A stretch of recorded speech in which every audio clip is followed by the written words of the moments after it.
Every time Africa conducts elections, you hear of African countries calling for donors. And donors coming in, European Union giving money for voter education, verification of voters, materials, voting materials. Some of these projects are done in conjunction with the donor countries. But has the donor become a burden on the economy? Or has the election become a burden on economy? On the economies of African countries? The answer is yes. If you look at most of the African countries, there's no African country that holds election without borrowing money from the donors. Why do we borrow money from the donors, then we refuse accountability? Because we have borrowed their money, you must tell them how much, how far, and how fair, how true, how transparent this election has been. But when it comes to telling the truth of transparency, credibility, openness of an election, African countries, most of them don't want to say fairness, free and fair elections, whether they were conducted freely as per the donors' instructions. What does this do to the economy? An economy like Kenya that has just come out of COVID-19 thanks to President Uhuru Kenyatta steering the country out of COVID-19. We should give him an applause. I saw somewhere that I don't know whether it's a true story, that CNN had selected him as one of the prize winners, the Nobel Prize winner. I don't know, Miriam, you have not checked that story. I don't know whether it is a true story. But I think Uhuru has handled, and I did handle, as far as Kenya's economy. Some of the economies in Africa are reeling from the bad pandemic that took place across the continent. We thank Uhuru for having steered us through this hardship. But then comes an election on top of this after the hardship. Do we pay for these elections ourselves? Yes, partly the money is borrowed. We borrow money. But do we get value for this election? Do we get value? Doesn't it affect our economy? You are borrowing 62 billion shillings to pump into an exercise of 6 hours. Because in Kenya, the climax is 6 hours. The rest of the money is either corruptly eaten by clerical officers, the chairman of these commissions, the managing directors of these commissions, in purchasing the ingredients. One, in purchasing ballot papers, in purchasing BVR machines, in hiring experts for data, so on and so on and so forth. Extra, extra, extra. Is this the election that Africa wants? Yes, elections are good to measure our democracy. But do we need such an expensive election in Africa, really? If that is what it is, let every African country look at its economy. That every 5 years you have to spend 100 billion shillings or dollars or $10 billion to run an exercise where you are going to beat each other. I think time has come for us to rethink about whether elections in Africa is viable or not. Do we need elections where prices of goods are raised, of commodities, of the parts, that all the instruments that go with elections are raised or corruptly increased or ballooned for the sake of the few people earning money, extra kickbacks. The donor, what role does the donor play? The donor plays a very vital role. But why do donors watch and helplessly cry at the end of the election that this election was not free and fair? Yet, when they are pumping in money, the conditions they put are not the conditions that they follow. That is my submission. Elections in Africa, therefore, are a burden to the economies of Africa. We are two small economies. We have the young growing economies. We don't need elections every 5 years. I think it is time for us to think as to whether we need elections every 5 years, or we need elections every 10 years, or we need elections every 1 year, or we don't need them.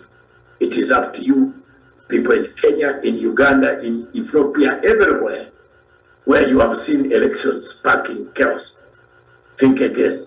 That is my position. That is my take. Thank you. Good morning, or good afternoon, good morning, good evening, across the globe, wherever you are. Thank you.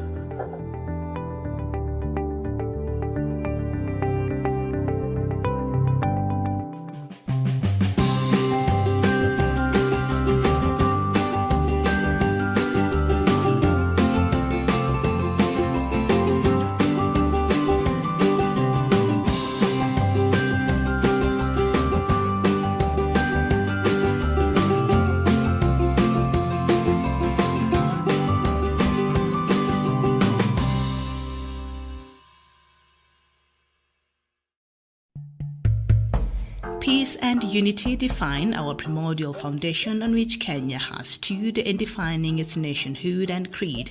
And as Kenyans head for elections in August 2022, we must be driven by clear conscience to vote for peace and national unity.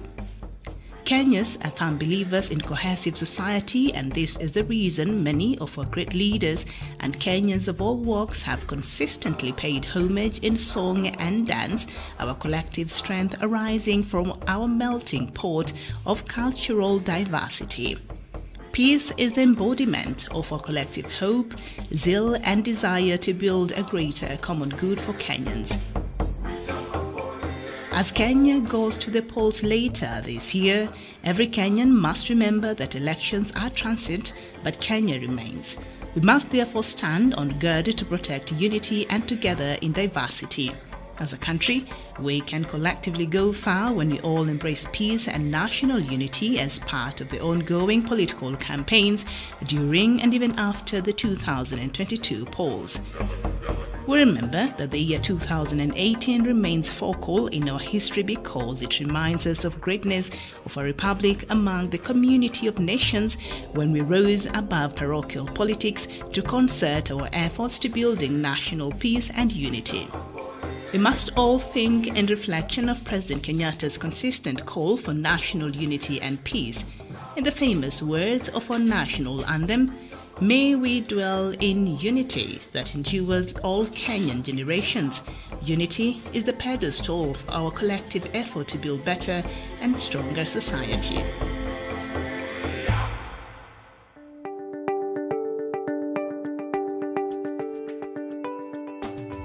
Across the continent of Africa,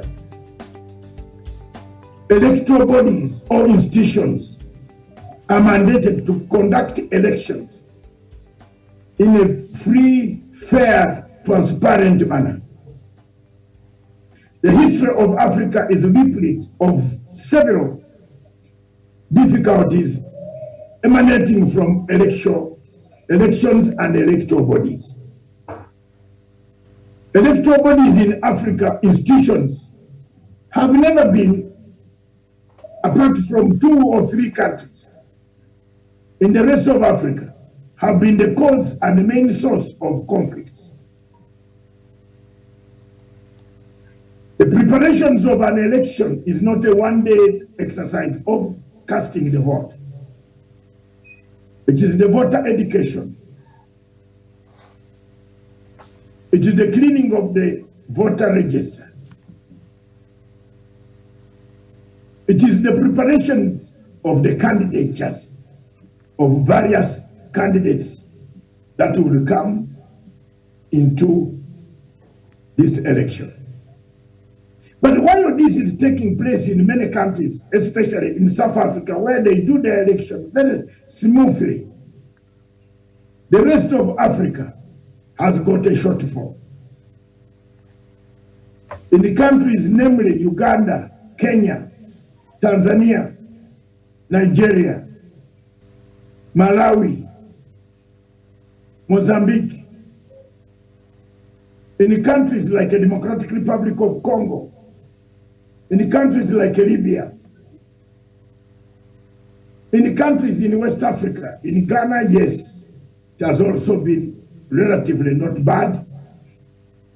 But in most of the countries, in Guinea, some of these countries have had very serious consequences, fights, violence after the announcement of results. Coming back home, the Electoral Commission of Kenya has been, for the last 4 years, with only 3 commissioners. The rest of the commissioners came in last year. The preparations of the election for 2022 have not been adequate. Some shortfalls are beginning to show. Fatigue evaluation exercise is needed. Candidates are given different dates. Extensions are given without the consent of the courts. There is likelihood that people will go back to court after the elections have been conducted and disagree and file petitions against the same elections. I therefore maintain that the Kenyans and the Kenyan Independent Electoral Boundaries Commission must stick to the point, must stick to one goal post, not several goal posts, must not change goal posts, which suits the different key players or stakeholders.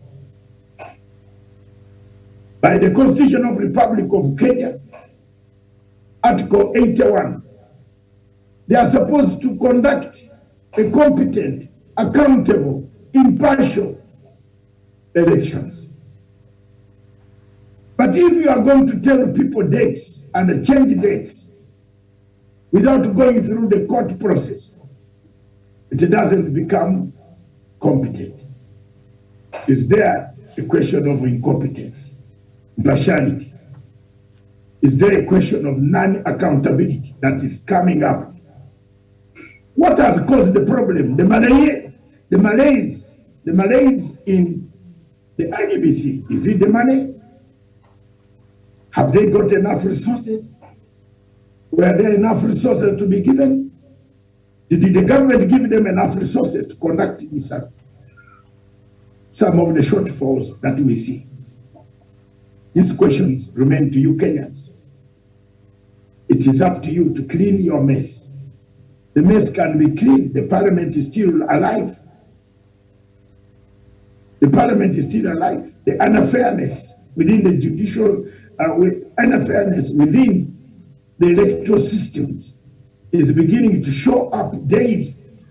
Independent electoral candidates cannot have the same privilege like those that have already not resigned from the government. Those with baggages of integrity have been thrown to the IEBC. Is it the role of the IEBC to refuse them? If that is their role, then we wait and see. I thank you very much. God bless you.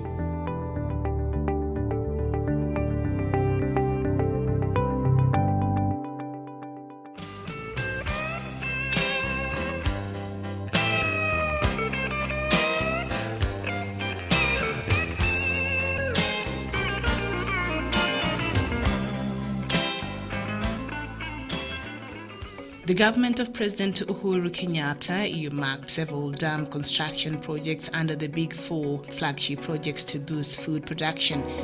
Food security is one of the critical pillars under the Big Four agenda projects, which the government is currently implementing across the country through multiple supporting infrastructures. Recent completion of the construction of Theba Dam in central Kenya comes as a big relief to many rice farmers in the expansive Mwea irrigation scheme, who was later to benefit immensely once the dam is filled. The 15 million cubic meters capacity dam is expected to contribute to a significant reduction of Kenya's annual rice consumption deficit by up to 86,000 metric tons. The dam is also expected to increase acreage of rice production in Mwea by up to 10,000 acres, which will lead to creation of many jobs in the Kenyan rice production value chain. It has been estimated that its full operational capacity, the Theba Dam will contribute an additional 6 billion Kenya shillings to the country's GDP annually. In Kiambu County, Karimenu 2 Dam is slated for completion in the second quarter of the year 2022. The 26.5 cubic meter dam is expected to provide up to 70 million liters of water daily for domestic and irrigation use for the residents in its vicinity and the surrounding areas. Phase 1 of the Thwake multipurpose dam is expected to be completed by June 2022. Phase 1 alone has a 688 million cubic meter capacity. The dam is expected to have a 20 megawatt hydroelectric power project on its second phase, while Phase 3 will provide an estimated 150,000 cubic meters of clean water for residents of Kitui, Makueni and parts of Machakos counties daily. And Phase 2 of the dam will also have sanitation and wastewater facilities. Currently, the government of Kenya is in the process of implementing the Agricultural Sector Transformation and Growth Strategies ASTGS 2019-2029, a comprehensive agricultural growth strategy which aims to set up 6 agro-processing hubs across Kenya for local and domestic markets, unlock 50 new large-scale private farms with more than 2,500 acres, increase access to farm inputs and equipment to up to 1 million small-scale farmers countrywide, facilitate skill acquisition and transfer, entrench research and innovation.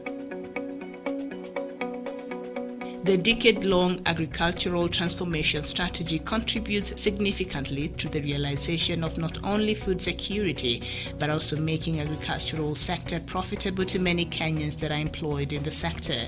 It has been estimated that for every 1% growth in Kenya's agricultural sector, there is usually a corresponding positive growth of 1.6% overall GDP growth. The ongoing dam projects will contribute significantly to the realization of the great potential of Kenya's agricultural sector and food security.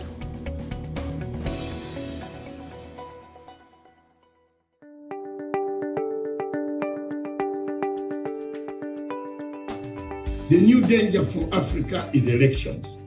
Every part of Africa has this danger.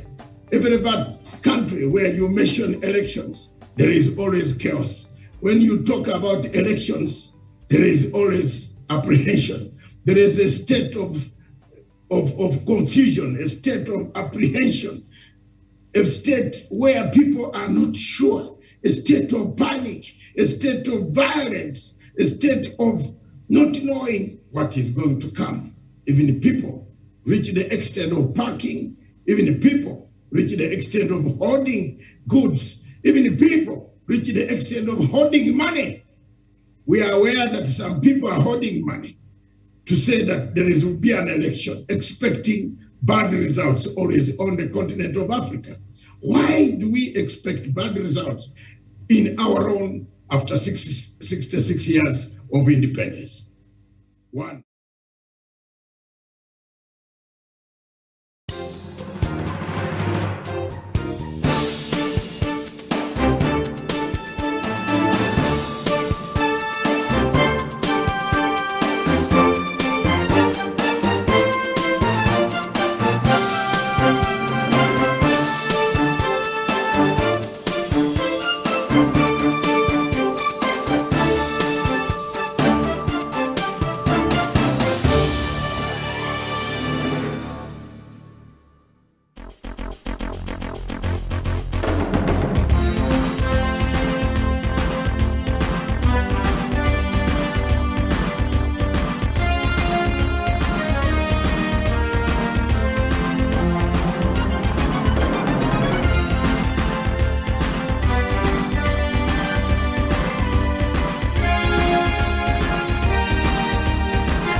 Good morning to you, and thank you so much for finding time to be with us today. The show is Good Morning Africa. My name is Miriam Mugutu, and as usual, it is a pleasure to have you on board. It is the 9th of June 2022. A lot of political activities happening here in Kenya, and of course in a couple of other African countries who are gearing up to the elections next year, like Nigeria, Zimbabwe, and not so much from South Sudan, but they also have the elections next year. But in Kenya, with just about maybe 62 days to go, we are at the height of political activities. My name is Miriam Mugutu, and we shall look at this and much more stories today. And a very good morning to you. And on the other end, we are joined by Dr. David Matanga. Doctor, very good morning to you. Good morning, Miriam. Thank you very much for hosting this show right from the headquarters of Punchline Africa Television in Nairobi, Kenya. Thank you very much. Good morning, Africa. Good morning, wherever you are across the globe. Afternoon, evening, morning again. Those in America still sleeping. Africa woke up very early. Why is it that God made us to wake up early, and then we have the most terrible record of doing things among the continents? Why? That's the question I'm asking. Africa is one of the continents that wakes up early. Africa and Australia. I think, which one we wake up early, we are already awake. People came here and woke us up. But back at home, they kept sleeping, but they developed faster than ourselves. Well, Australia woke, and now it's about to go to sleep now. So they're going to sleep, yeah. But still, on this other, what we call meridian, the GMT time, we are the people who wake up early. We wake up early, but we do our things very badly. Why? That's my question. That's our topic. Among this, let the flow come. Why do we do things badly? Why do we hate the truth? Why don't we, when we go somewhere, talk the truth? Even if the food is rejected, you are not eating, go home. When you don't have the food, but you have talked the truth. You don't go somewhere to talk a lie in order to eat. Talk the truth.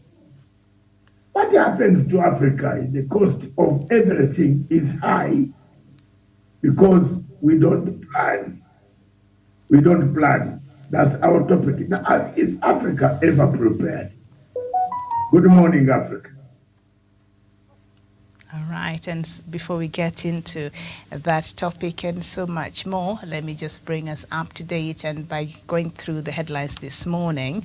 And on the Standard newspaper, the main headline, end of 12th Parliament, the good and ugly. The National Assembly will today break without a return date unless recalled for a special sitting. The House, inaugurated on August 31st, 2017, has heard its ups and downs and has come under sharp scrutiny over the conduct of its business. The story is on page 4 and 5. And then after today, MPs can only convene again if the Speaker recalls members for a special sitting, and so on. And 24 governors, 10 senators to battle for top county jobs. The story is on page 6. Banks close 3.5 million accounts. That is on page 25. And Omanyala takes on Africa. That is on page 46. And we turn our attention to the Star newspaper. Martha effect lifts Raila past Ruto. That is according to the latest Infotrack poll, with Raila sitting at 42% and 38% for DP Ruto. And Infotrack study indicates undecided voters in Mount Kenya increased from 14% to 20%. Okay. KCB stopped from seizing English Point Marina. That is on page 3. DP to protect Mitumba traders if he wins election. That is on page 7. And the main pictorial, Kenyatta holds talks with Museveni's son. And Uganda Special Envoy Lieutenant General Muhoozi Kainerugaba and President Uhuru Kenyatta at State House, Nairobi, yesterday.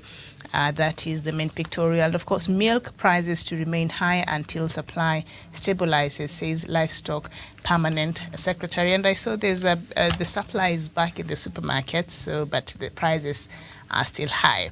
The Daily Nation, the main headline, Ghost of 2017 as MPs reject Chebukati law. And we will look at that. Gone, Gone and Gone in Entebbe. That is book serialization. I think it's a special report on interview on Zipporah Kitoni when she remembers moments of her 22-year sister who was a political science student at Makerere University and how she vanished without a trace at Entebbe International Airport. That is on page 2 and 3. New poll claims Raila in 4-point lead against Ruto. Okay. And Omanyala and Simbime to clash in mouth-watering 100 meters final. That is on page 44. And Ukraine, Africa's new scapegoat. That is according to an opinion piece by Onyango Obo on page 18. I think that is how our leaders now don't want to take responsibility. Everything has to do with the Ukraine, including why milk was lost in Kenya. I don't understand how that even correlates. But thank you so much. That is the latest on the headlines this morning, Doc. You can bring us the ones from across Africa and others from UK. Thank you very much, Miriam. The Daily Nation, the Daily Monitor of Uganda says IGG orders senior UBO staff to refund 800 million shillings. It is the general government of inspector has found out that 28 staff of Uganda Bureau of Science globally 800 million. No, of stats, yes, not science. Globally 800 million. You can see this type of theft, medium in this country. In these countries of Africa, we have a lot of theft. We have people stealing. We have others amassing. We have people telling lies. The cost of democracy in Africa. Once we don't change it, we have a problem. 800 million gone. So the IGG said the men who are in the project should refund that money. The daily government newspaper, New Vision of Uganda, says government names new roads to be tarmacked. That's very good. Let them tarmac the roads. People need those roads in order to transport the goods to the markets. Doc, sorry, I'm interfering with your very nice reading of that. When you say the government newspaper, is it published by the government or it's owned by somebody in the government? Or what does that mean? Is it a government gazette? Or what is that? New Vision is a government newspaper. Okay, owned by the government? Yes. Oh, okay. Uganda has a government newspaper. It's only Kenya where there is no government newspaper. We do not want a government newspaper, but go ahead. I wanted to understand that. Yeah, the New Vision is the government newspaper. Okay.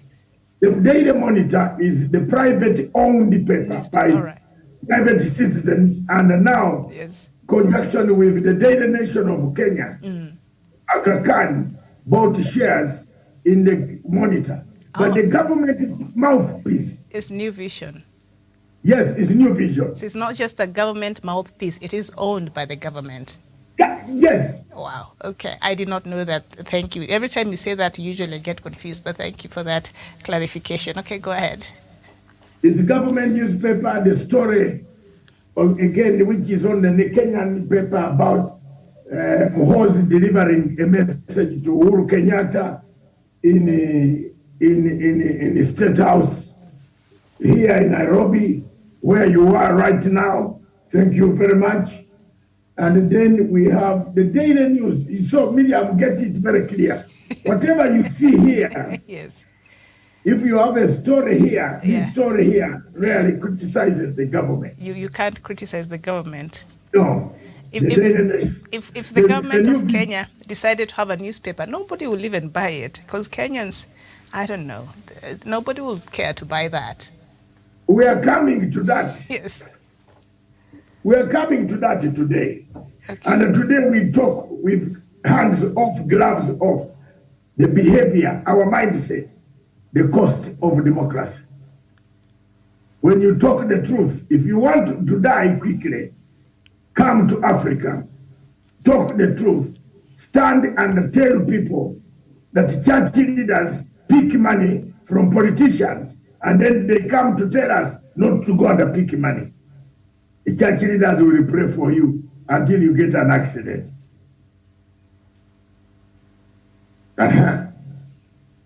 That's it. In this newspaper in Uganda, for you to qualify, I think Jeff, our IT editor, should get you the story I wrote. There's a story there I wrote.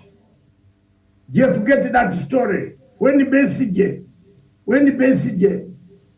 finally joined me, not, you know, people here at the moment think Besigye is older than me.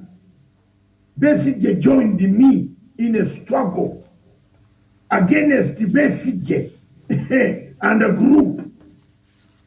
So I want to warn some people to know that I never joined Besigye.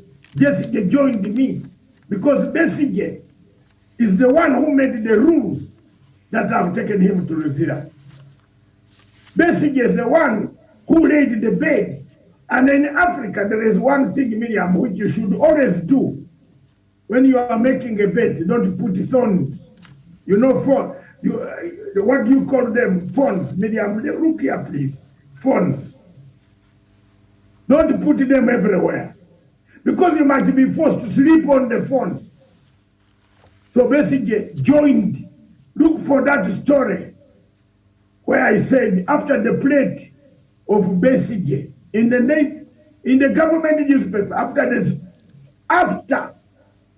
the plate where Besigye was eating from was removed from his mouth, that's what I wrote, is when he started complaining about democracy. But all along from 1986, Besigye was detaining us, was issuing warrants of arrest for us. He took us to prison. He killed many of my friends. They are dead. I don't want to say much. From 1986, Besigye was the Minister of State for Internal Security that finished all the Obote supporters. Ukweli waambiwani, leo watu wajue. So when you come to talk lies, be careful. We shall challenge you. Some of us have been very quiet. But when you see people here, when you write to say, oh, you go and fight like a Besigye. Why should I go and fight like a Besigye man here? Besigye has got. Besigye had a Damascus moment. Who? Besigye. Besigye had a Damascus moment. Yes, a Damascus moment. From Saul to Paul. So now he wants to do the good work. He wants to come back. In Uganda, yes. And repealing those laws that he supported. Thank you. Thank you very much. Thank you very much. My dear sister. That is part of it. Yeah. Besigye had a Damascus moment when he realized that he had persecuted us too long, for too long, too far. Get that article. It was an article published there by William Pike, that Muzungu who owns this paper. This one here. That Muzungu whom I don't like. The one who publishes the Star. He knows what I told him, and that's why he doesn't write about me anymore. Yes. Get it. That article is there. Jeff, get it. Matanga Besigye letter, the letter 2. There are 2 letters that I've written, very significant. One, the letter about Gaddafi, which I wrote to Museveni, telling Museveni that time has come for Africa to stand up to save Gaddafi. Because we had hired a plane with Mr. Livondo, given by one head of state in Africa who is dead.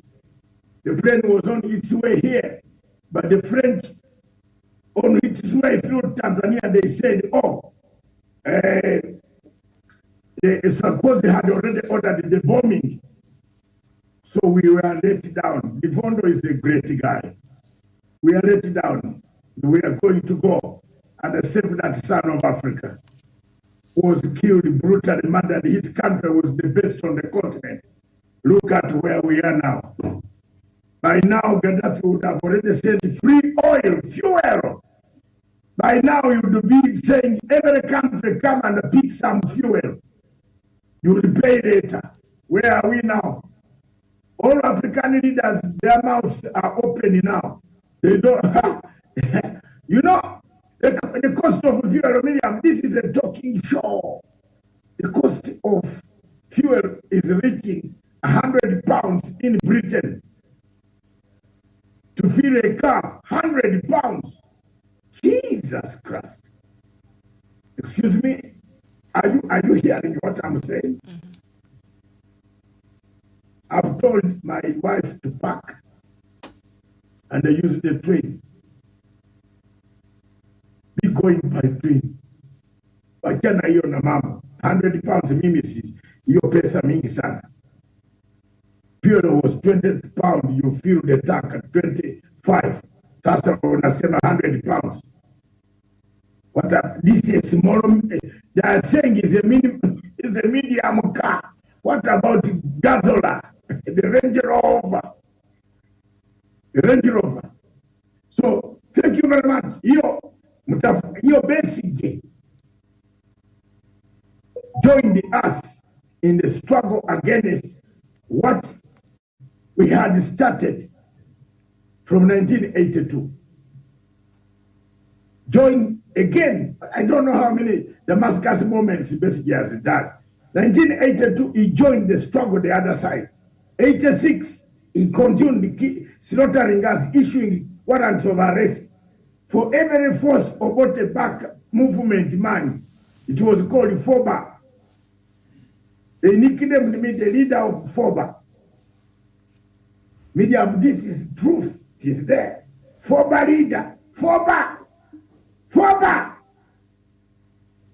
So you tell me how you can FOBA, you will sit there.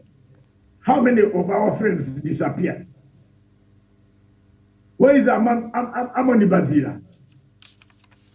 Where, how many of our friends have never seen life? Where is Serrone? Where are they? So now, Besigye made his way. Now he has got another, can we call the current one Damascus or Jerusalem? Is he going to Damascus or Jerusalem again? Who? Besigye? Yeah, you know why people don't follow him when he's walking? Have you asked why? The threats and the possibility of being no! by the police. No! Yeah, that is part of it. No. The force that will meet those people is no joke. Which force?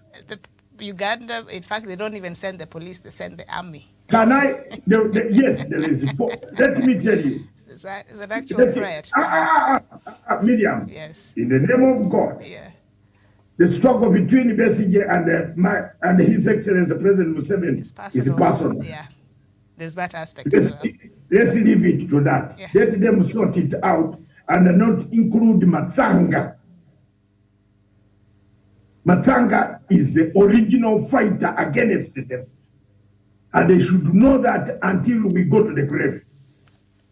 We shook hands. We brought peace. I went to Kampala for the first time in 23 years. I'd never stepped in Kampala. I went to Kampala. I met President Museveni. I shook my hand. Bring the picture there. Let everybody see in my yellow suit. But I was not Ruto. In yellow. I shook my hand. I took the message, risked myself, went to the bush. Forget about these people talking here. I went to the bush physically. I met a killer who had killed 1 million people. Put him on table, told him, let's write, sign this thing. Agenda number 1, agenda number 2, agenda number 3, agenda number 4, agenda number 5. I negotiated it. Tell me who negotiated it. Which English do they have?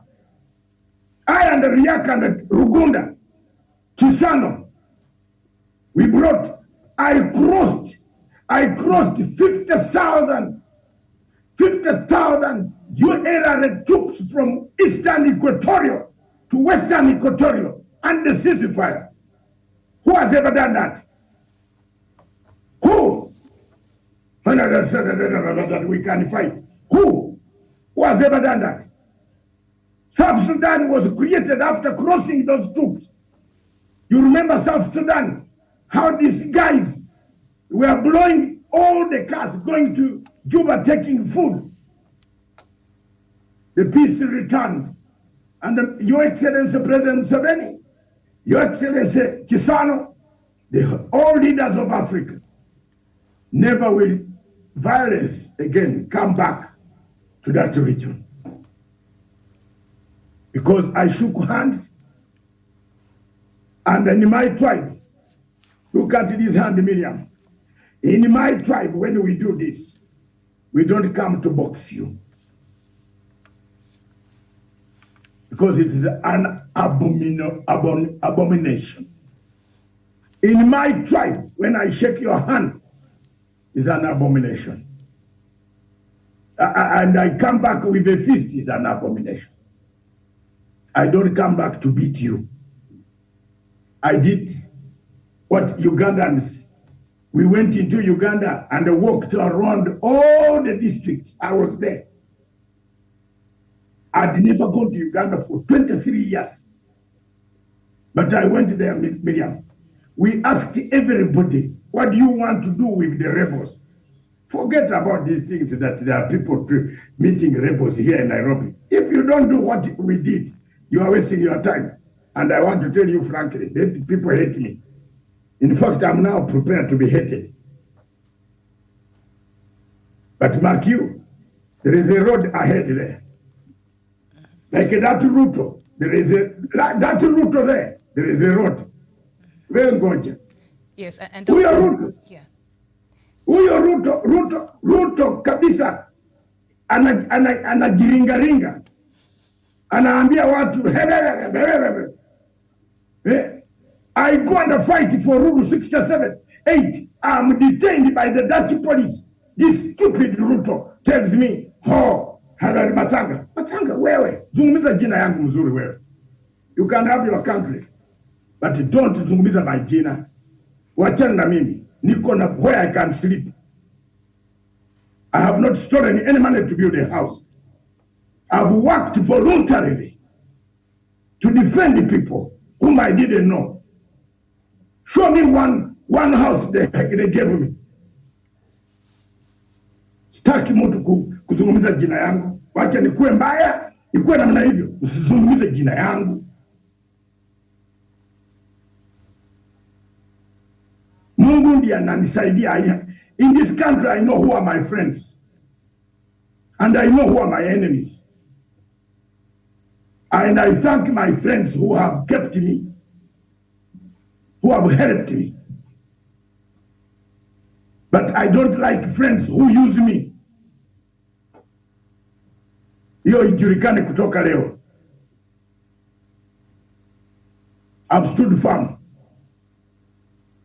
The Ugandans said, all rebels, forgive them. Forgive them. They come back and do what we call mataput. Medium mataput, you are raw. You know what mataput means. You jump the egg. You return the money, you return the cows to the people you raped, their women, their girls, their daughters. Reconciliation took place in northern Uganda. Under my program, not Museveni program. President Museveni sanctioned it. I have letters to prove to the world that he gave me a letter. He gave me mandate. He agreed with mandate of the UN, AU, United Nations, African Union, European Union, all the heads of state of AU. Gordon Brown signed the letter that allowed me to join the peace process. Staki not to confuse my history. That is my history.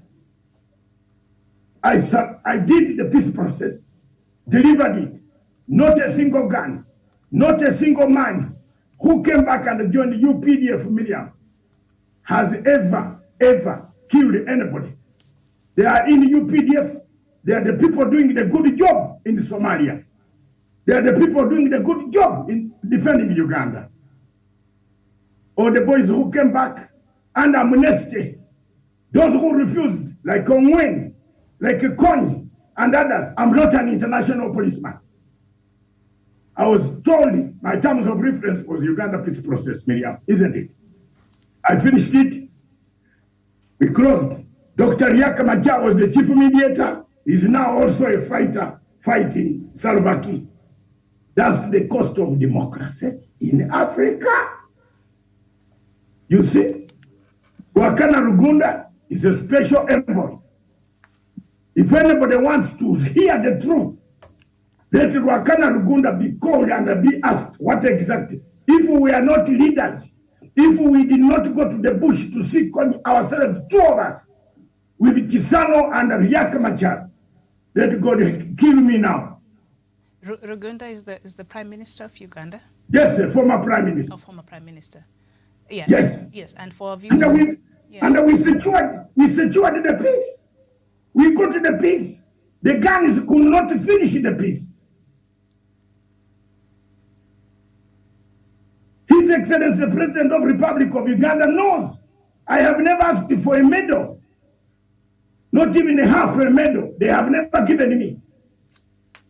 Okay, the worst blunder, the worst one came, Miriam, which I always conclude on. My money.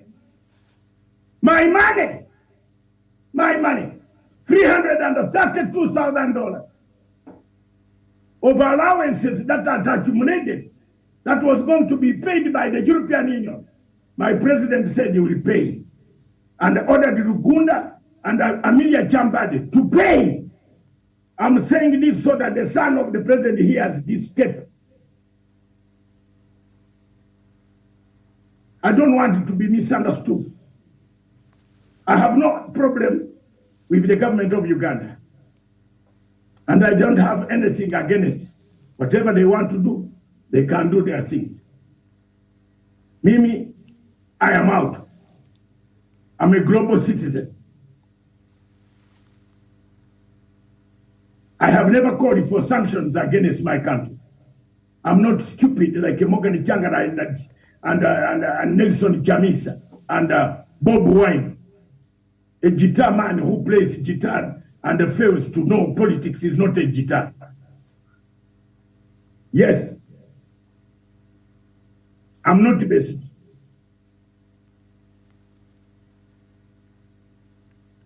I'm a peacemaker. That's why I shook the hand of the same people when my relatives were gone. So it is okay. Our peace. So in this essence, Miriam, I'm saying there must always be goodwill when you are doing peace talks. That's all what I'm saying. Why I'm bringing this. You can't collect the rebels from Congo and they take our money, food, and cause. Then there is someone funding them. There's someone giving them guns. And you sit with the same people, Miriam, listen. Sit with the same people who are giving the rebels the guns. No, that won't work. It will not work. It doesn't work. Nakwambia ya haki. It can't work. I told you I was talking to a very senior Tanzanian senior official. You remember Tanzanians are my relatives almost. I have very many, like President Museveni has friends. I have friends in Tanzania. Very, very many, from General Musuguri, Blakamamba. His children, his grandchildren are my friends. Whenever I go to Dar es Salaam, they take me out. I don't pay a penny. And what they told me, they can't, Tanzania says it can't sit on this. Iweze kuharibu pesa ya umma ya kusukuma mjumbe kwa hiyo mazungumzo ambayo wenye wale wanawapatia bunduki wako hapo. But Doc, Tanzania has its forces, peacekeeping mission in the DRC. It has its... Yes, yes. Can I ask you? Yeah. Can I ask you a question? Because I'm happy. I'm happy you are broke. And 3 of them were injured yesterday during. Yes. Yeah.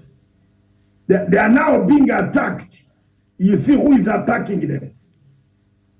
Who is attacking them? Look at the position where Tanzanians are. Who is attacking them? I have the whole map of the rebels in that place. You better bring this topic. They were fighting with the M23 yes. yesterday. So they are part of the MONUSCO, the United Nations mission in the Democratic Republic of Congo. Exactly. Yeah. Who is attacking them? They were fighting the M23. Exactly. Who is M23? Who supports M23? Tuambiane ukweli. Rwanda has been accused of supporting. I don't, all these guys are my friends. I know them. Yeah. But the fact remains that, Tanzania has its forces there. So I think it'd be all. That's okay. Tanzania has forces. But Tanzanian forces have been in a secure territory. Until now, they joined the MONUSCO when they are now being attacked. They've gone, okay, for Kenya, it's a bilateral agreement between us. Yes, but for them, they're under MONUSCO. Medium, I can draw you the map of Congo. Kenya is up towards Nimule. And Doc, the other breaking news coming in before we even get into the headlines. And you're not done with, you're not through with the headlines. I haven't. No, but so we need you to do that. This is our discussion. Yes, but no, there are also other headlines that were interesting in that, but that we need to get all of it. But Chebukati is now telling us over 250,000 dead voters have been removed from the voter register. So we have a lot to also talk about, even as we look at these other stories. We have 2 hours. We have 2 hours. Let's finish. That is breaking news. I told you. 250,000 dead people have been, weeded out of the, the register. So this is exciting because yesterday Chebukati had an impromptu address to the nation, I think around 8:30 p.m. And today he said, the IEBC was going to release that report. So 250,000, according to the audit, of dead people on the voters' roll. So that has to be removed, or I don't know if they have removed it. So 250,000. That's a lot of people. So even as we wait to look at that, we had not even gone to the headlines and looked at some of these stories this morning. And perhaps as we wait for Dr. Matanga to join us, let me just look at some of these things. And the Doc, you're back? It's very interesting. Yes. Let me finish. Hold that one. No, Doc, finish with the headlines. This new vision, we should perhaps not to look at it tomorrow, but no. The new vision is this government, Ugandan government paper is interesting. It brought me. Okay, next. No, it brought me the memory. Back to Damascus. Okay. Thank you, Damascus. Now message is going to Jerusalem. He has gone back to Damascus. And for our viewers who perhaps are watching and don't know why we are saying President Museveni and Besigye's war could be personal, is personal because Besigye used to even be his personal physician. He's a doctor. He's an actual medical doctor. So he used to be his personal Yes, they can sort. Yeah. Miriam, in a summary, I am 67 years old. I can tell them that they can sort their problems. Let them solve their problems, Doc. So let us sort other African problems. Yes. Personal. This is not our problem. You know, you're asking me why people don't follow Besigye when he's in hundreds. But why people follow Bob Wine when he comes to work, there will be many within a minute. Because every time Besigye say, I, Besigye, my fault. Besigye, I.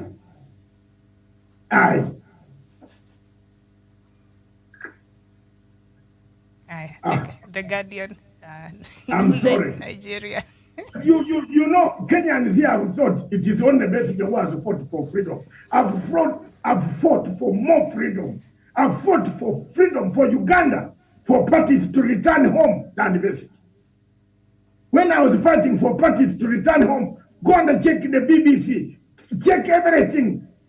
For in 1980s, who was talking on BBC? It is Dr. David Matanga. He was eating there. A plate was removed. Sahani ilichukuliwa. Ndiye anaanza kulia. Kwenda. That's why God has refused to give him presidency. Okay, what is Buhari doing on the other side of Africa? This is like a Besigye is like a Jangarai. Eat that big pumpkin of the red pumpkin of Zimbabwe with a big head like a pumpkin, going around calling for sanctions to go and kill his people. Namna hivyo tu. They do these demonstrations to get money from George Soros. Kwenda. Oache. Yes.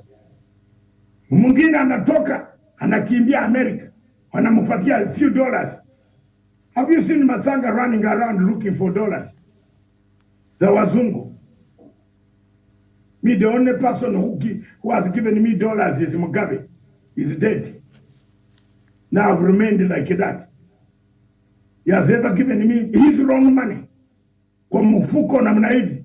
Anasema million, 3 people who are dead. Garanga gave me 1,600 in Serena Hotel. And 5 days passed, Garanga died. I have been very unfortunate. Said go and pay school fees for the children. I was going to Zimbabwe. Mugabe gave me money to pay my hotel view in Addis Ababa. He has gone. I've remained with Uhuru Kenyatta and Emerson Mnangagwa. They are my friends.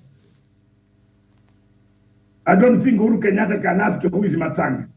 I don't think Emerson Mnangagwa can ask who Matanga is. Who is David? He doesn't even call me by name Matanga. He calls me David. He's my friend for 23 years. I've lost. I would be a member of parliament for Croydon Central. Croydon Central, the first African to be in the House of Commons. I would be speaking my Ugandan English in the House of Commons. I lost because I defended Zimbabwe. Have you seen, Labour Party removed me from the roster to say, no, you can remain a delegate of the constituency, but not a candidate. Ask Wachikoya, who is disturbing you here? No, with his marijuana. No, Wachikoya now has taken his campaign to a notch higher. He's saying we should be allowed now to start farming snakes. Yes, you know, I told you one thing, that some Kenyans, when they don't listen to me here, it is Matsanga, this mouth, who removed Wachikoya from Camden Cemetery, where he was digging graves. And yesterday, I have contacted, he called me this morning and I've told him, if you don't say it on TV again, you will not even get votes. You better go and say that. And I gave Wachikoya a job of 250 shillings in my nightclub. He was a bouncer after Camden.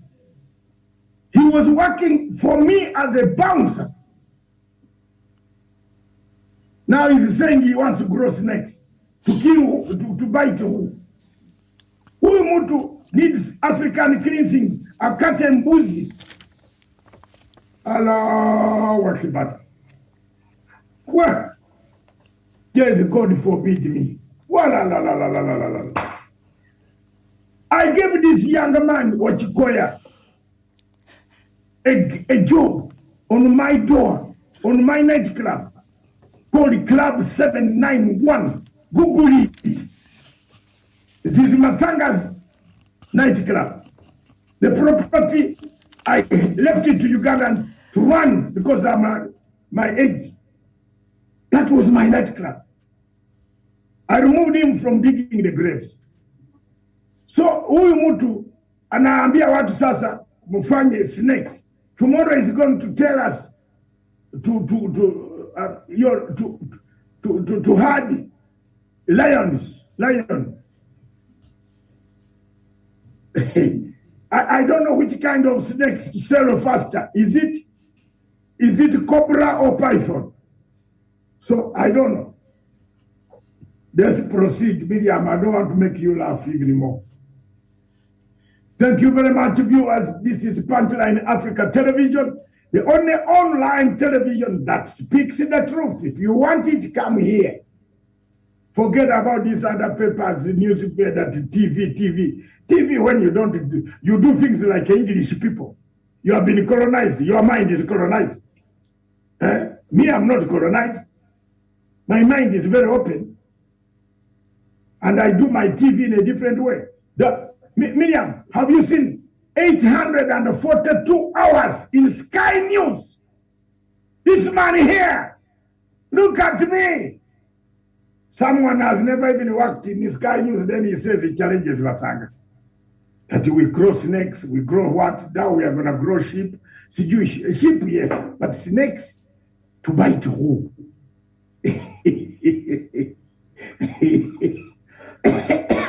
And Chebukati. Anyway, Daily News of Zimbabwe. The direction of the country is not known, where Zimbabwe is heading. My brother Emerson, you better pick up. There is a wind of regime change surrounding you there. They have arrived now. They have arrived. They are around there, Zambia, Malawi, they are waiting. Anything that you do wrong, they will be on you. So I will have to help. We have fought battles on Zimbabwe. Mr. Kube, who is the Minister of Finance, you know there are several Kubes. There's Bishop Kube, there is a Watchman Kube, now there is a Kube. Kube, N-U-N-C, Kube. The Professor Kube is the Minister of Finance. This guy you see here, he says there is no crisis in Zimbabwe. And that I agree with him. Zimbabwe has no crisis. If Zimbabwe was allowed to sell its diamonds, Miriam, no African country here would match it. Do you know what? The good thing that Bazungu did about Zimbabwe, they constructed it as if it was their territory in London. Do you know that Zimbabwe is the only country where a letter finds you in your homestead, in the village? A man comes na motorbike and I could deliver here, kabarua na bicycle. Hapa Kenya, bado tunabeba vifunguo kuingia kufunguo. Post office. I have a big keys here for me, Matanga, niko na PO box hapa Nairobi. I waste the whole day in the villages of Uganda, Mount Elgon, going to the post office. Siku mzima, no economic activity. Leo Miriam, you will make me laugh. The Herald of Zimbabwe, President reads Riot Act, where wordiness among senior party members will not be tolerated. Yes, thank you very much, Mr. President. You are now talking. You are to the little money that you have, the little foreign exchange you have, use it to build the roads. Miriam, apparently, have you not seen the type, the Mnangagwa and His Excellency President Uhuru Kenyatta have the same mind of infrastructure? I'm telling you, the infrastructure right now in Zimbabwe, the type of roads, how they have done their roads, and by the way, the type of cars in Zimbabwe, the cars that the Zimbabweans drive, my. We don't have them here in Nairobi. Hakuna. It's a Mercedes, the latest. Hakuna. Hakuna mupya. Latest is either 600, 700. Unasema wala. Watu wako na magari huko. Even the type of houses. The Bazungu who were left back in Zimbabwe are safer, are better than the Mzungu who lives in London.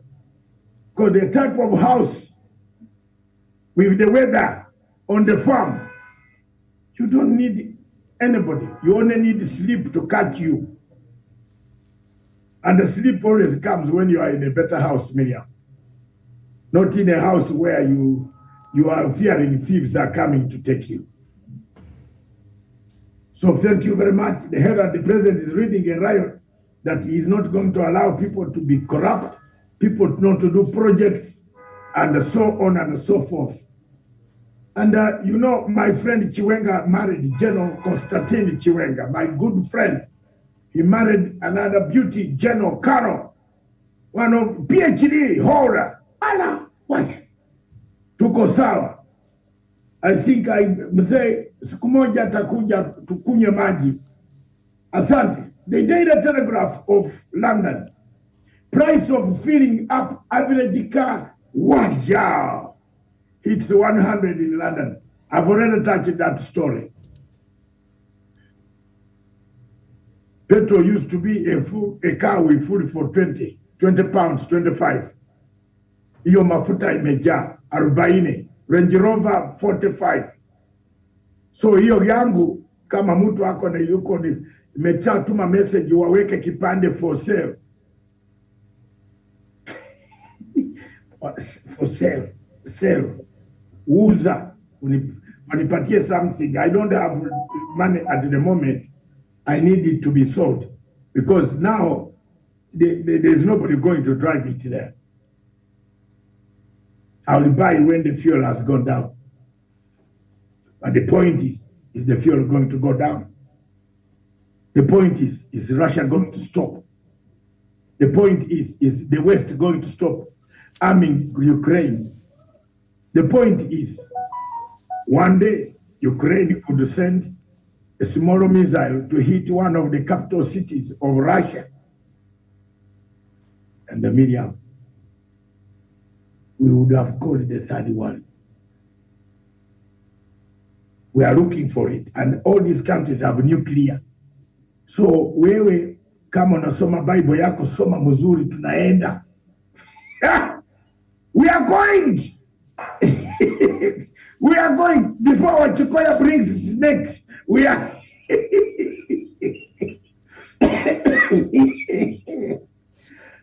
sorry. Before Mr. Wachikoya brings his next, Ukraine war will finish us. So the price has reached 100. And the Guardian, fuel costs surge and direct economic focus shatter Prime Minister's hopes of fit, of reset. Prime Minister alikuwa anaanza kureset himself after the vote of no confidence, which he succeeded. But hii mambo inakuja inamtoa. The Punch, Tinubu to meet APC governors as the race for running mate begins. You have looked at the picture of Mr. Tinubu. Do you know this is a duplicate of Buhari? So Nigerians should not bring another person like this. Nigerians need better. That's the Punch. And then we have the nation, Tinubu, let us work together to stop PDP from taking power. The other side, PDP, ile ya opposition, ya Mr. Atiku. John, yes. Yeah, but Atiku is a money launderer. Yeah, but he Atiku and William Ruto are in the same warrant that Interpol is looking for. So I don't know why is Ruto not flying out for holiday? So Tinubu won the presidential ticket, and the vice president came distance third, Osibanjo. So they will work together. No, he has selected another one. So there you are. There you are. Tinubu, if you look at Tinubu, look at Buhari handing them the thing. Is it Buhari? Oh my God, we are done. Wait. My Tinubu inches closer to lifelong ambition. Yeah, he's the one there. He got it. He got it. Another one. I think what can save Miriam, let me ask you a question. What can save Nigeria? A coup?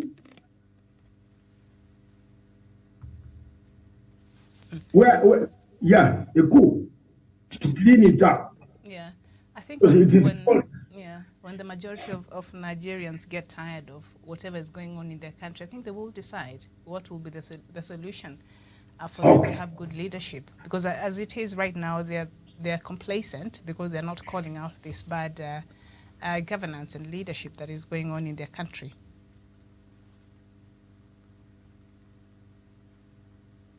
Now, another president on Africa who is living in panic is President Ramaphosa. Pressure mounts out. Pressure mounts on Cyril Ramaphosa. Game breeding farmers. President allies close the ranks. Despite panic over Pala scandal. What is this scandal, Pala? Wali Pala nini? I don't know. But that is South African news. That comes to the end of the international news and the regional news. Good morning, Africa. Good morning, all of you, wherever you are. Thank you very much. This is Punchline Africa Television. I'm Dr. Matanga, right from my Mombasa headquarters. And Miriam, good morning in Nairobi headquarters. Good morning, Doc. And of course, sorry, I apologize. I wanted for us to look at the polls yesterday that has really created a lot of debate on among Kenyans on social media. But also we have to look at this breaking news that I was telling you from Chebukati, because I think it's important, and then we shall look at that poll by Infotract. Let me just read from the BBC. Kenya's electoral agency says ongoing audit of its voters' roll has found the names of nearly 250,000 deceased voters on the register. Nearly 500,000 more voters were found to have duplicate records, and over 266,000 people were registered using documents that do not belong to them. So look at that. Others had registered with invalid documents. The Independent Electoral Boundaries Commission, IEBC, said in a statement on their anomalies that affect more than 1 million people. So I don't know if this is the number that DP was referring to, I'm not sure. But IEBC chairperson Wafula Chebukati said that due to the implementation of the preliminary audit findings, the Commission will delay certifying the final register for publication. The Commission earlier said it would publish the register of voters on before 9th June, but has pushed that to 20th June as it seeks to address the findings by KPMG, the firm contracted to do the audit. Electoral irregularities in past elections in Kenya have led to deadly violence.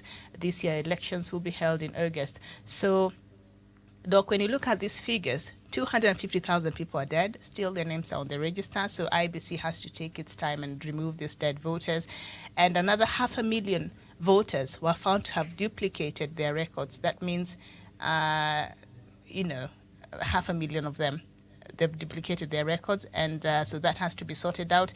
And another 26,000 were registered using documents that do not belong to them. So that means they will be struck out of that register over the close to 250,000 of voters there. So IEBC has its work cut out. Are you surprised by these numbers we're seeing now, especially on the dead voters? That has been an issue every time you're having election in this country.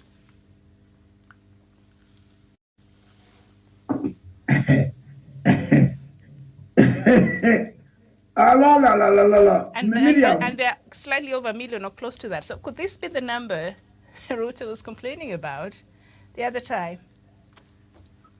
No, let me tell you. I was reading the articles that when police raided my club in London, after the external intelligence service of His Excellency President Museveni, they phoned from Kampala. They said I had a lot of bombs, and you know it was LRA, the Irish Republican Army at those days. Media people jumped over the wall, people broke legs.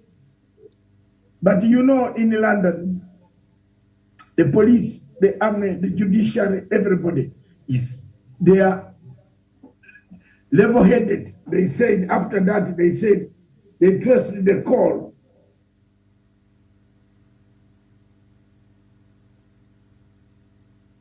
And they found where the call came from. They came back to tell me the call came from these numbers in country X. There was nothing, they found nothing, even the sniffer dogs jumped on people. I have suffered. So, so let's come back to Chebukati. You know, what can I say? What do you want me to say? My sister, you and I on this show, we told Kenyans for 4 years. I've been telling Kenyans for 4 years that the worst mistake they will make is Mr. Chebukati to handle your ballot. Now, yesterday, Chebukati rushed to Parliament. What did he want to do? He wanted to make the Parliament to pass the laws of the things he should have done 4 years ago. They are on, what newspaper is that? On the front page of the Daily Nation, yes. These are the things that Chebukati should have done. And I've been calling here. We want to thank people who have supported us and on this program to have this television to be able to speak.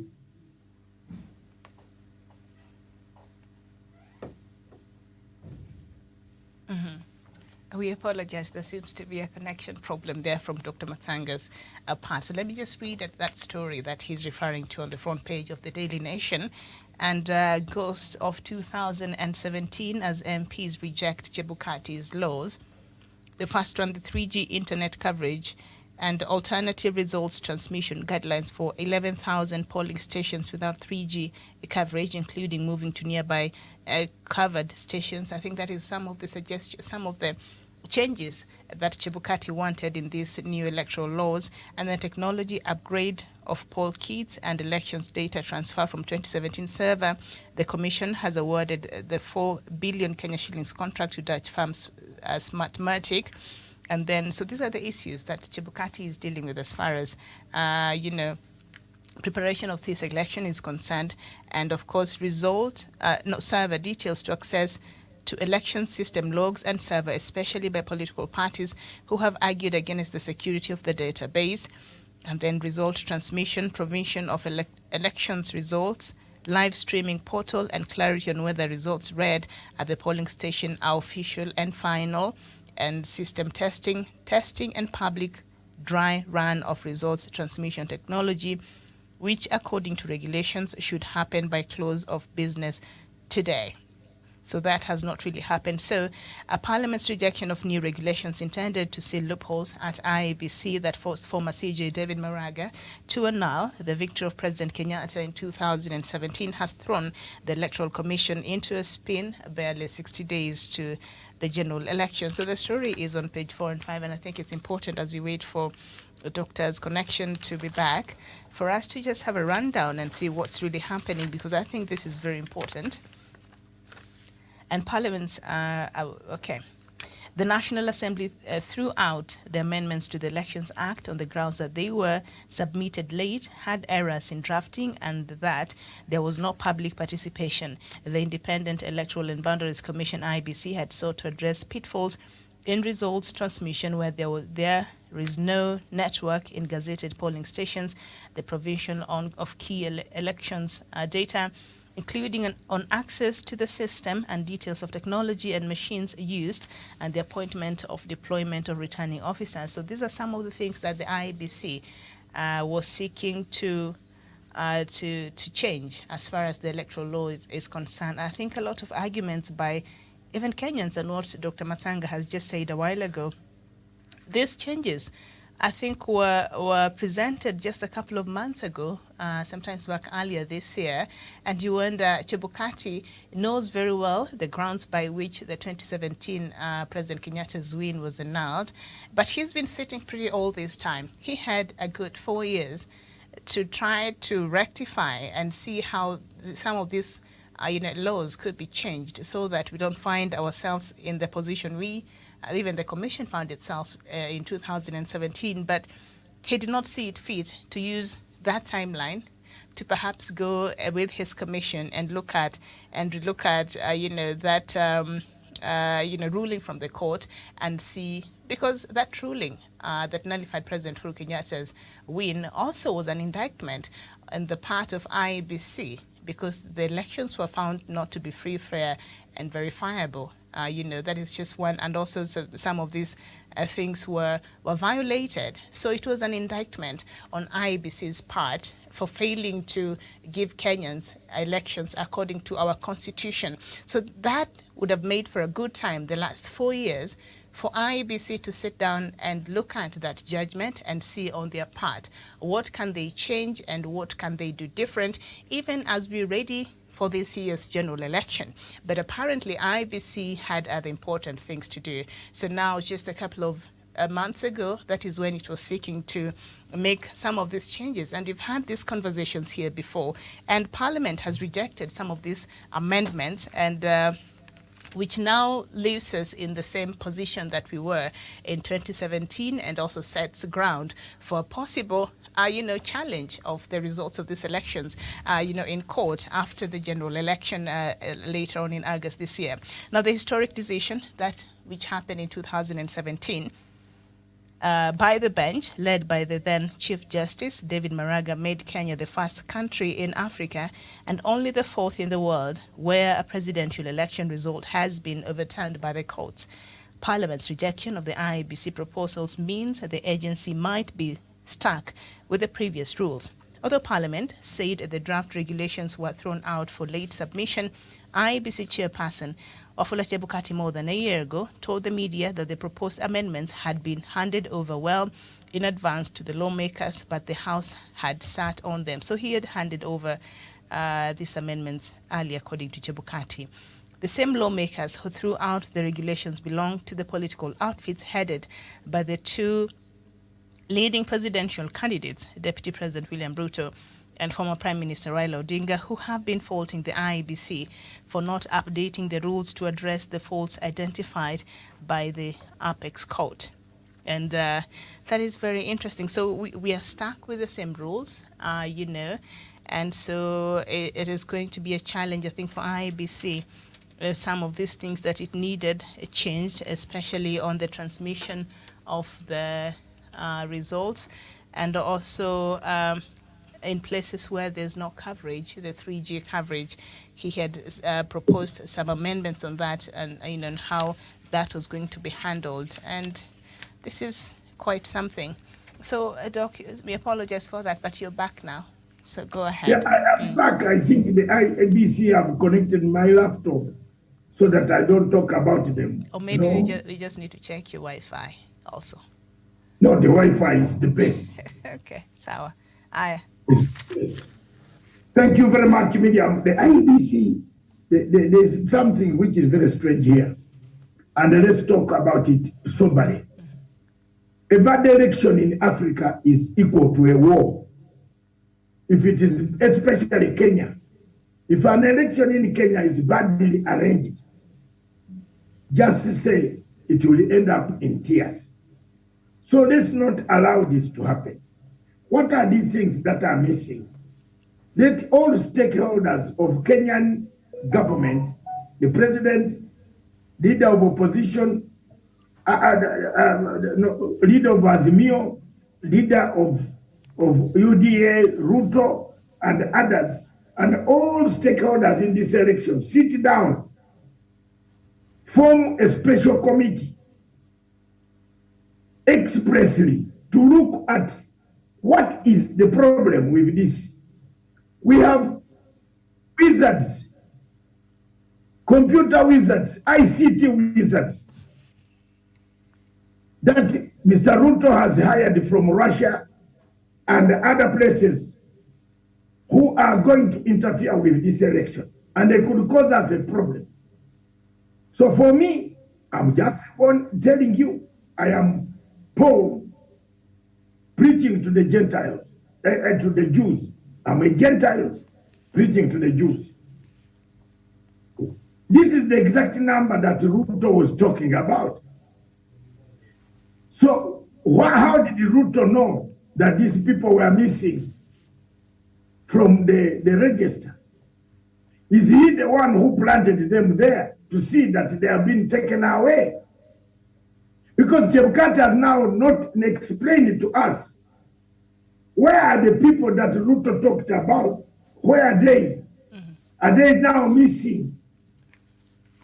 He only came and said there's nothing like that. But now when you add the figures, they come to the number. Mm-hmm. The dead people, the people who have registered twice, and the people who have registered with false documents. And who could do that? The only person who could do that in Kenya is Ruto. Is there anybody who has, how many members on his side who have false documents? Very many, including his big-mouthed man, open-mouthed man called Sudi, who goes, he told us that he had brought a farmer from Turkey, a new farmer, fruit farmer called Harun Ayadin. He brought a terrorist to Kenya, took the terrorist to Uganda, who trains ADF in the forests of Congo, and told us this is now, this is a new fruit farmer who is going to invest a factory in Uganda. Where is that factory? Where is the factory?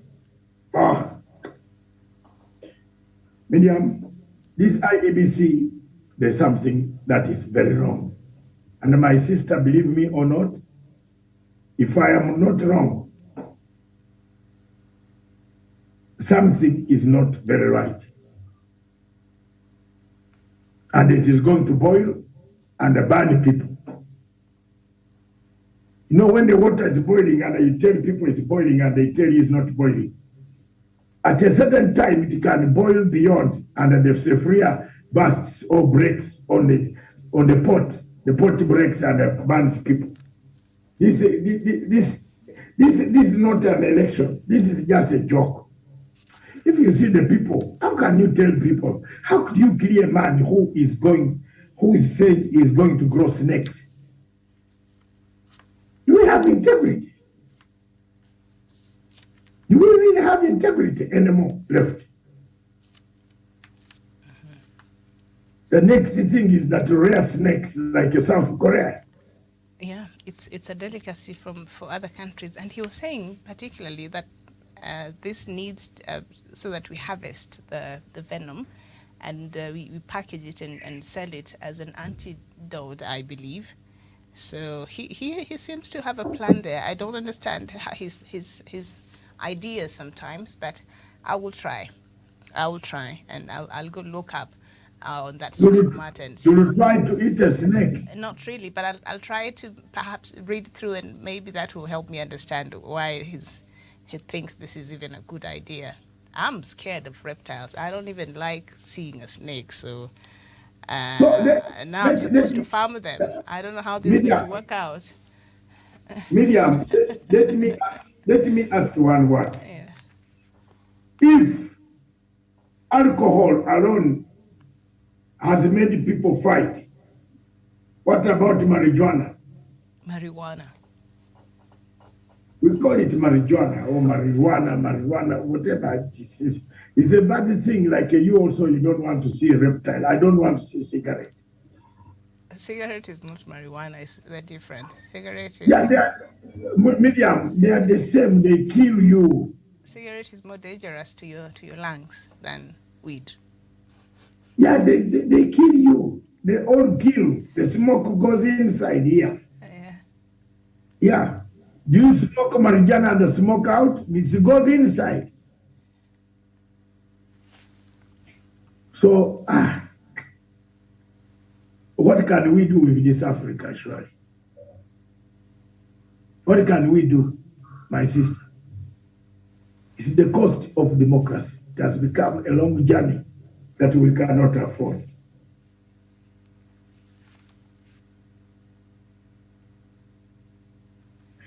Okay. So, Doc, before we even take a break to come back to our next show, let's look at this poll that was released yesterday. I apologize for that. And Azimio la Umoja, One Kenya coalition flag bearer Raila Odinga, has opened a lead of 4 percentage points over Deputy President William Ruto in the succession race, according to the latest opinion poll. The popularity of the Odinga-Martha Karua ticket holds steady at 42%, while rating of the Kenya Kwanza team of Dr. Ruto and Rigathi Gachagua has dropped to 38%. In absolute figures, Mr. Odinga would garner 9.3 million votes against Dr. Ruto 8.4 million if elections were held today. All other presidential hopefuls would garner 1% of the vote, and about 20% of voters are still undecided, and less than 2 months to the August poll. So Infotrack Research and Consulting interviewed 9,000 respondents between May 22nd and May 27th with a margin error of +1 or -1.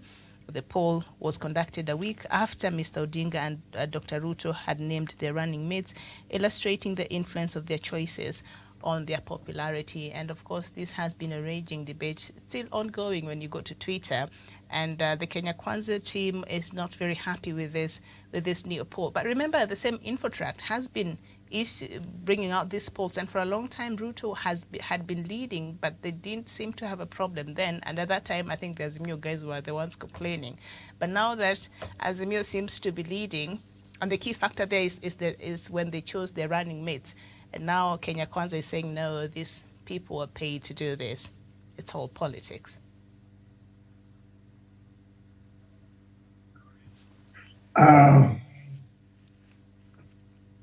First of all, the opinion poll is very correct. Martha Karua raised the Azimio flag higher, added marks to the Azimio people. Mr. Ruto, one of the reasons why Ruto is becoming angry, the whole of this week, Miriam, I've been writing article about a German word called Kubla. Have I pronounced it well? Yeah, the 5 steps of grief. Yes, 5 types of 5 steps grief. Of grief. 5 steps of grief. Kubla. Ruto is suffering from Kubla. Kubla.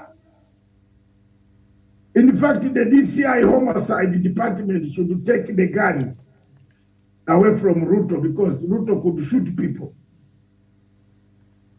He must be put on suicide watch list. He's not a happy man. So you can't expect anything coming from UDA from them, because they have lost the money. Medium, from 4 years, if you have been campaigning, pumping such money, people come and say, this place, this rally, 300 million. This one, 200 million. This one, 40 million. Now, when you sit down and get a pen and start calculating this amount of money that you lost, you can go mad and kill people.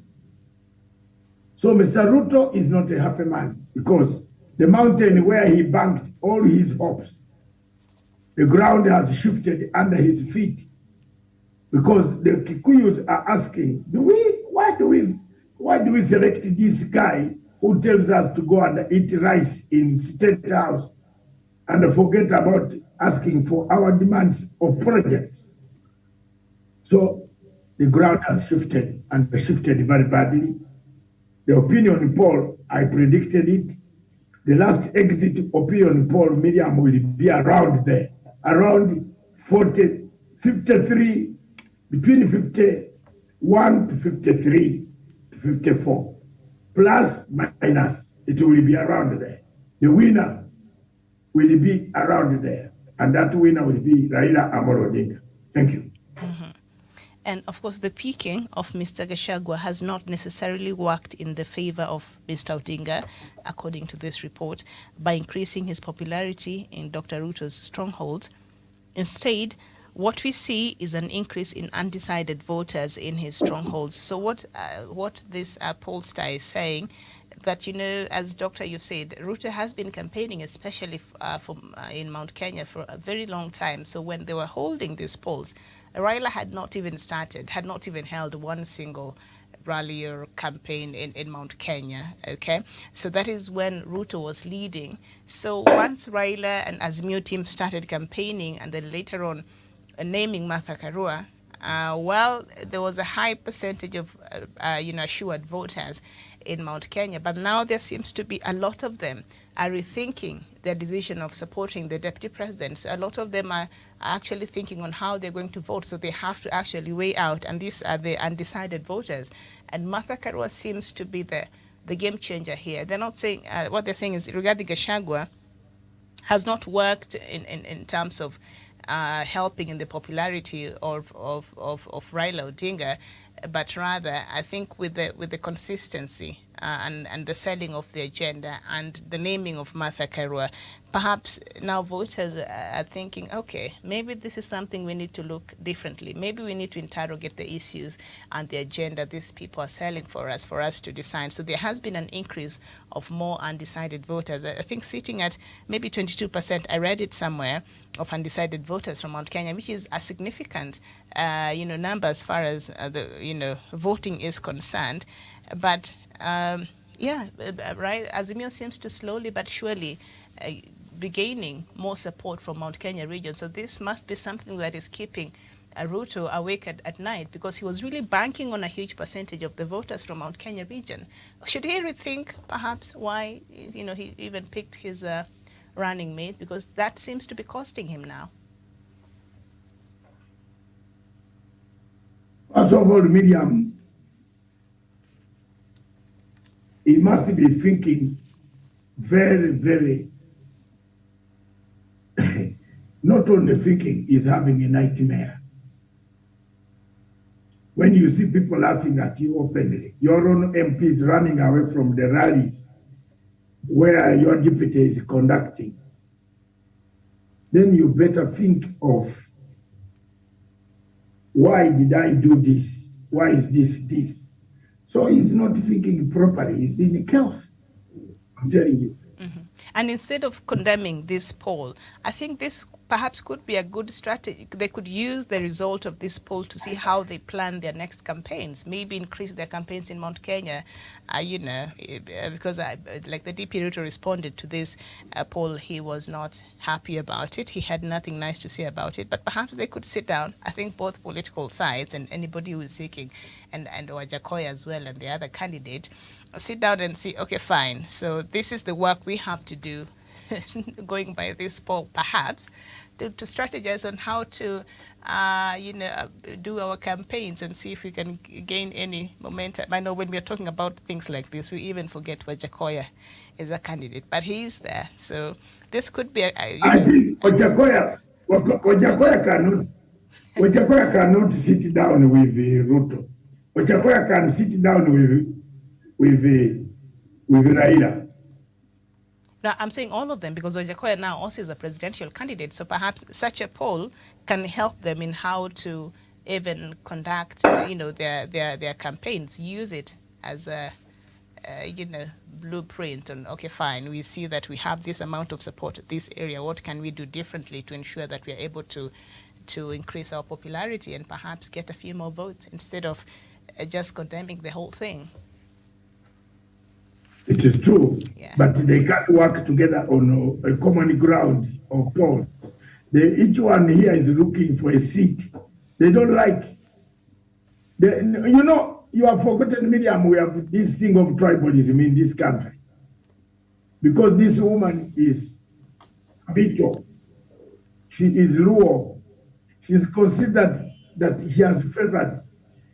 Let's have a lady from Kalenjin doing an opinion poll.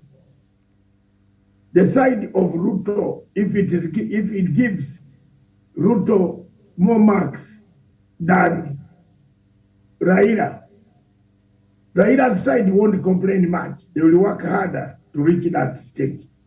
Madame Ambito was giving them an opinion poll because Ruto was alone. But they never complained.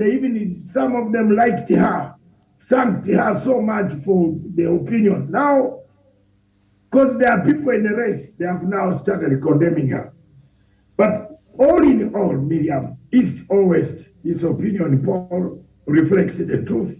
Things have changed. The ground has become shaky. Ruto has lost the ground. Ruto has lost the count, the numbers. The numbers in the mountain are no more. Okay. That's all I can tell you. All right. And of course, Raila apparently is leading by 42% and Ruto a distant 38%, and of course others. Okay, so perhaps this would be a good chance for us to take a break and then come back with the other conversation. Before we take a break, Miriam, yesterday I wrote an article, again like the article I wrote before COVID-19 came. I don't know why Stephen has not looked for my article and put it on Punchline or on Pan-African Forum. The article I wrote about Ukraine fireworks will catch up with Africa. Please get that article. I was saying, whereas people like India and China are buying fuel, stock, they are actually stocking fuel, stockpiling fuel. African heads of state, nobody is thinking of what is going to happen in 6 months.